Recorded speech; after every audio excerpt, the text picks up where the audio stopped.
Hi everyone, and welcome to the Elevenses series. Today we're going to talk about audience attribution. My name is Alessia and I am the EMEA audience specialist. Hi everybody, my name is Eileen and I am an attribution and measurement specialist for the UK market. Today we're going to recap on why an audience strategy is important, just to recap on what you have seen already in the past live streams of the Elevenses series. And then we're going to really strongly focus on attribution. So how do you measure the success of your audience strategy through Google AdWords and Google Analytics measurement solutions? So why is an audience strategy important? We all have returning users on our websites, right? And 96% of our users leave a website before converting. So it needs at least 2 visits on your website before a conversion happens. 70% of your users are leaving the cart, abandoning the cart without converting. And 49% of cases, people visit 2 to 3 websites before converting. So for sure, a remarketing strategy in your audience strategy, it's really important to really reach out to those users that are already familiar with your website and bring them from visiting your website through to converting. But then you really want to avoid a supply shortage in the upper funnel. So it's really important to have a really good remarketing strategy in place, but it's also really important to have acquisition strategies through audience solutions of new users on your website, pre-qualified for you, for example, through in-market audiences or affinity audiences.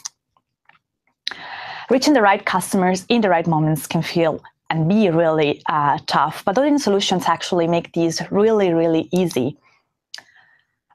You should break your reaching your audiences into 3 steps. So first, identify. Make sure that you use the Audience Insights report to identify your audience. Then re-engage, really important, really performance-oriented, to turn your date into a relationship. Make sure that users that are familiar with your website are actually converting. And then expanding through in-market audiences, affinity audiences, to make sure that you have new users pre-qualified for you on your website. So this is what we have covered before in the past live streams. So we went through really different audience solutions that allow you to reach different objectives. So you want your brand and your products to be known. You want to build awareness of your website and brand, so you have different audience solutions for these. But then you might also want to influence consideration, so make people think about purchasing or converting from your website instead of converting from someone else. Then you want to drive action, or you want to grow the loyalty of your clients. So for all these objectives that we summarized in 4 different objectives, you can have a different audience solution and create your audience strategy out of that. But then once you have created your audience strategy through identifying, re-engaging, and expanding, how do you measure it? How do you measure the success of your audience to make adjustments and make sure that you really have a good overview of what's going on your website thanks to your audience solutions? So I'm going to pass these to Eileen, which is going to explain us how to measure successfully. Okay, so how to measure an audience strategy. So as Alessia just spoke about, running an audience strategy, almost by definition, you're intending to bring that customer back several times to your website and really take them on a journey. So let's say we look at this example of a user journey. Someone, for example, on their mobile phone sees an in-market segment that's targeting a really broad range of users. They see a lovely display creative on their mobile phone and they become aware of your brand and click on that ad. Then later on in the day, they will come back through search to do a bit more research, maybe to compare your prices to similar prices in the market and do a search ad and come back to your site. And then at that point, you target them with a remarketing campaign to try and influence them to finally make that decision and to purchase. So at the end of the day, they come back via a remarketing campaign and they purchase. Now, all of these campaigns have, of course, been successful and helped to drive that final purchase. But remember that if you're just using a last-click measurement strategy, and in AdWords, unfortunately, that is the default for many of you, and for display, it's really the only option, all you're going to see is that remarketing campaign drove the purchase. And you're not going to see the influence that, for example, your search audience strategy had, or that wider in-market display campaign had on acquiring that customer, on helping to change their mind, and really targeting that creative towards that audience. So, for example, in this example that I'm using here, the in-market campaign and the search campaign would be assisting that last click conversion. So they would have driven assisted conversions. So what we really need to do when we're measuring our audience strategies is move away from that last click measurement and move on to a more holistic way of measuring the contributions of your audience campaigns across that entire customer journey. So how do we do that?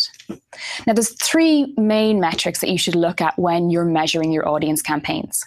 So the first one appears in AdWords, and it's view-through conversions, and it's pretty self-explanatory. A view-through conversion would be, for example, if someone sees a display ad in an in-market campaign, they see that lovely visual creative, and they don't click on that ad, but they come back to your site at a later stage and they convert, that would be considered a view-through conversion. And then we have assist conversions by clicks or assist conversions by impressions. So like I explained earlier, an assist conversion is when someone either clicks on an ad or sees your ad and they don't convert straight away, but later on they click on another campaign and another ad, perhaps your remarketing campaign, and convert at that stage. And then you'll have an assist click or an assist conversion driven by those campaigns. And these are really the metrics that you should be looking at if you're trying to see the full value of all of your audience solutions. So let's go into a little bit more detail on that. So the first thing is how to include view-through conversions in AdWords.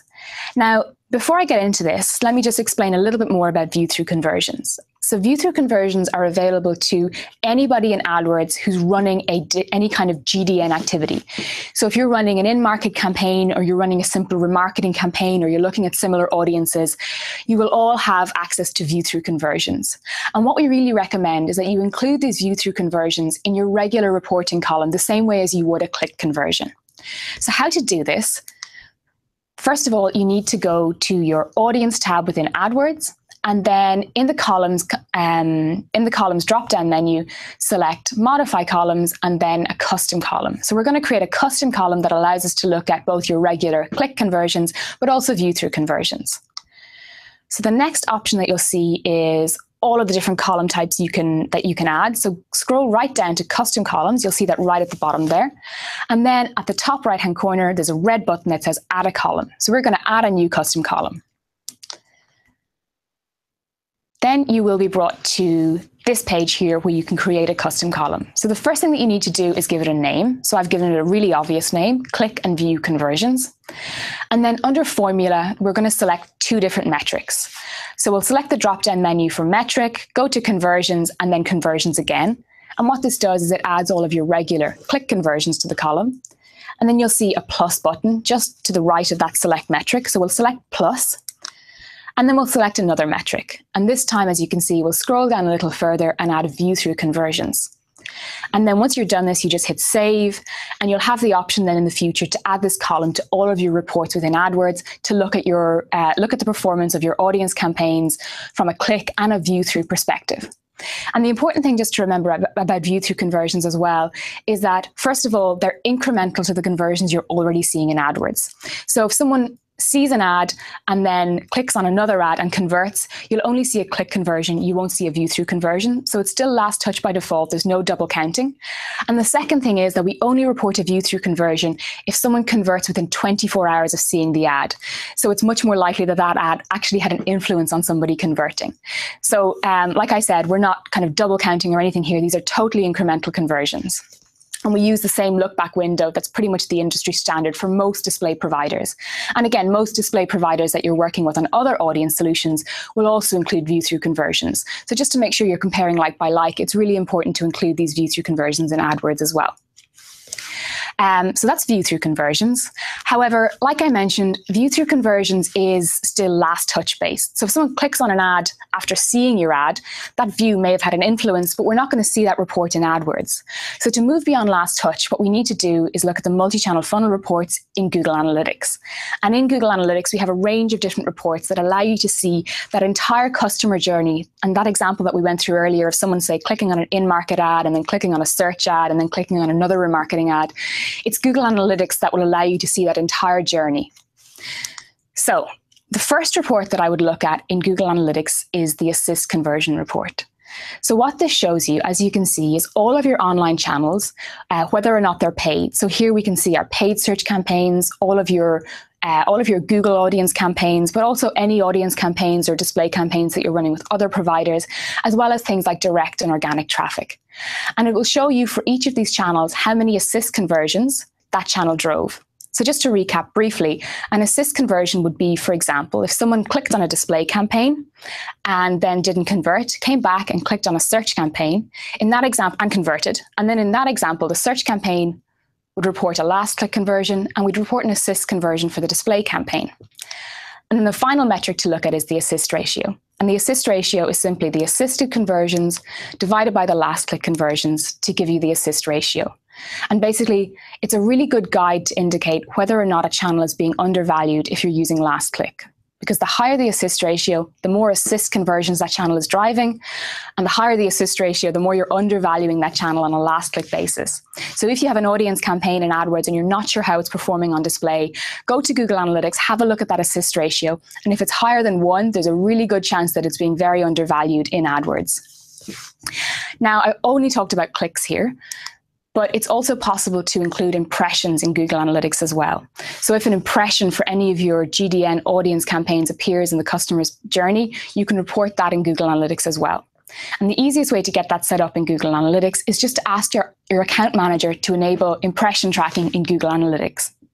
And then they can enable it on the Google side. They'll send you instructions to tick a quick box to enable it on your side. And in 5 minutes, you can get impression tracking for all of your display audience solutions set up in Google Analytics. And once you have that, you'll see a report like the one I've indicated there, where you don't just see the click-assisted conversions, but you also see the impression-assisted conversions. And there's a great report also called the Top Ads report that allows you to see where those ad impressions and those rich media impressions actually appeared in the path to conversion. So to see that, you just need to go to the MCF channel grouping and then the Top Ads report. And then you can see on the icon on the right-hand side, a display click, which is just the word display with no icons. And then if you see a little video clipperboard or an eye icon, that means that there was a display impression rather than a click. So in the example on the left-hand side, you can see, for example, when someone saw a rich media impression and then clicked on an email ad and converted, you can see where someone saw a display impression and then clicked on a search ad and converted. So this is a really powerful report to let you see exactly where your audience campaigns and those impressions and those ad views are appearing on the user's journey. Now, this is all very useful for insights, but what you probably want is one unified report that allows you to see how your audience solution is performing compared to all of your other channels. So to do that, we need to set up an attribution model within Google Analytics. How do we do that? So to recap, for any of you not familiar with how attribution models work, if we go back to that example that I showed at the very start where someone clicked on an in-market ad on display and then a search ad and then a display remarketing ad, that's 3 different clicks before someone converts. So what an attribution model does is just divide the credit for that conversion across all of those touch points so you don't have to worry about double counting or deduplicating. And the attribution models in Google Analytics can also just include impressions. So you can decide how much value to give an impression and also, again, make sure that you're not doing any double counting. You're sharing the credit for that conversion across all of the audience solutions and the search solutions and any other campaign that led up to that conversion. So the attribution model that we really recommend for measuring display audience in particular, but this really works for any audience solution, is a very simple custom model. So how do you set this up? So if you go to Google Analytics and you go to the model comparison tool, you can see the different attribution models across the top are drop-down menus. So you select the drop-down menu and you scroll to the bottom. And at the bottom, in small writing in blue, you'll see the option to create a new custom model. And once you do that, you name your model, and then you choose the baseline model that you want to use. So in this case, I've selected the position-based model. And the position-based model is good because it gives more credit to the first click, so it helps you acquire new users, but it also gives credit to the last click that actually drives performance and drives conversion. So it's a good model to use for a full funnel audience strategy. Next thing, we can select the look-back window that you want to use. So in this case, I've selected a 60-day look-back window, but obviously you can adjust this depending on your business model. And then if we go over to the right-hand column, you'll see that there'll be an option there to adjust the credit for impressions. So you can decide how much credit you want to give an impression versus a click. So in this case, what I've done is I've decided to give an impression 0.2 of the value of a click. So because an impression doesn't directly lead to someone visiting your site, we'll value it less than we value a click. So we'll give it 20% of the value of a click in this attribution model. However, what we've also done is made it a little bit more sophisticated by saying that if someone sees an ad and then they visit the site within 30 minutes, we'll give it the same value as a click. So you can see that option just below. And then the final thing that I would do with any attribution model in Google Analytics is just remove direct from the model. And that's the final customization that you can see just on the bottom right-hand corner. So basically, I've selected an MCF channel grouping and then direct. And at the bottom, you can see I've opted to give it no credit in the attribution model. And the reason for that is that you'll notice if you play around with Google Analytics with the different models, if you don't make any customizations, what tends to happen is that direct gets a huge amount of extra credit and all of your paid channels get less credit. And if you're, a digital marketing manager who's trying to decide how to assign budget across different paid digital channels, that's really not a useful insight. So to just make it simpler and only look at the paid channels, we'll just remove direct from the equation altogether. And the end result of this will be, as you can see here, you'll see all of your channels and how they perform on a last click basis, which you're used to seeing. And then you'll see how they perform differently using an attribution model that assigns credit across all of the touch points in the user journey. So it's a kind of a one-stop shop for giving you holistic reporting across all of your digital channels that assigns credit fairly to those audience touch points that acquire users or appear on that kind of customer journey and influence their likelihood to convert. And you can see this example here, which is just an example set of data that for display audience, compared to last click, this position-based model with impressions included gives 40% more value to the display campaign and the audience solutions here. So it's a much easier way then to decide how much you want to invest in those solutions and how they're actually working for you across that entire customer journey. So that's it, pretty much it from us. A very simple set of tips. So we have a couple of main takeaways. So Alessia, do you want to go through the first couple? Yeah, so always step away from the last click attribution. We've seen that audience is a journey and it's a customer journey and it's a way for you to re-engage with your current users, but also acquire new ones. So you need to really step away from a last click attribution to have a really good overview of what's going on. And then as we kind of discussed later on, you need to measure the entire funnel differently. So you need to make sure that if you're setting up a campaign that's intended to acquire new users, of course, it's not going to work on a last click basis. So you need to make sure that you're measuring that entire funnel differently.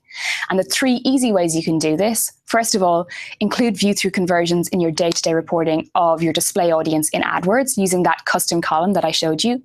Ask your account manager to set up impression reporting for all of your display audience solutions in Google Analytics. And then finally, to have a holistic report where you can look at the performance of all your audience solutions in the one place in a consistent way, use a non-last click attribution model in Google Analytics. You can use the custom one that I showed you, but even if you move to a simple position-based model, you're still giving much better, you have a much better way of measuring what your entire audience solution is contributing to your revenue and to your conversions. And this will avoid making the wrong choices, right? For example, getting rid of a campaign just because it's not producing any last click conversion, but it's actually really assisting the conversions that you got. Yeah. Okay, that's pretty much it from us. We hope you found the session useful today. As always, if you have any questions, you want to follow up on anything that you heard in the session today, the recording is available online and you can always reach out to your account manager for more information. Thank you. Thanks, Bye. guys. Bye.